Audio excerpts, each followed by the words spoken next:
Hello and welcome to this Idiot Splaining bonus episode, the equivalent of finding a bourbon at the bottom of your tea. And of course, this episode is going to give you all the bloopers from last week's episode, so if you haven't listened to the last episode, you might want to go and do that before you listen to this one.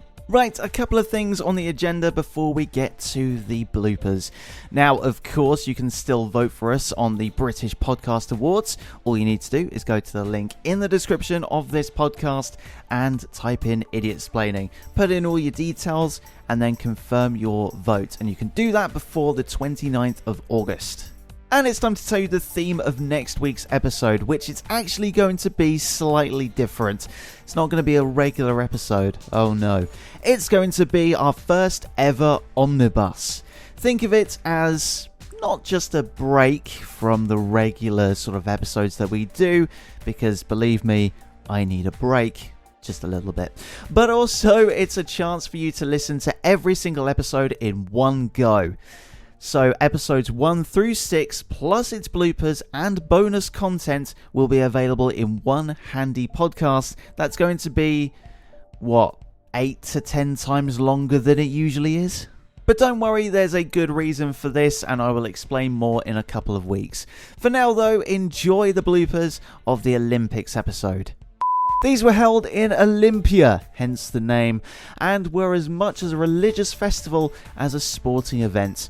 Athletes competed for the honour of their city-states and a little thing called a Meanwhile, women had their own games called the Heratian Games, named after Hera, Zeus's wife.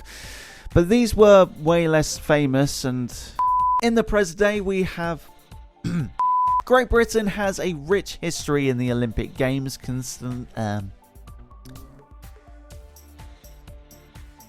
Thanks for the car. Great Britain has a rich history in the Olympic Games, consistently ranking among the top nations in terms of medal. The achievement, however, did mark their best performance in over a century, second only to the 1908 London Games, where they topped the medal table. The success of the 2012 Games was attributed to significant investment in sport and athlete. Now let's dive into some of those strange stories and controversies that have surrounded the Olympics over the years. The Olympics have always been a hotbed for drama, both on and off the field. Take for instance the story of Jim Thorpe.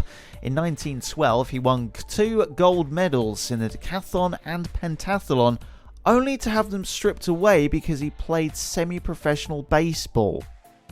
It took 70 years for the Olympic Committee to realise their mistake and reinstated his medals posthumously.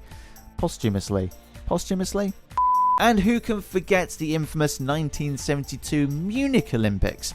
This tragic event saw the Palestinian terrorist group Black September take 11 Israeli athletes hostage, leading to a tragic end. The incident cast a dark shadow over the games and heightened to the music as the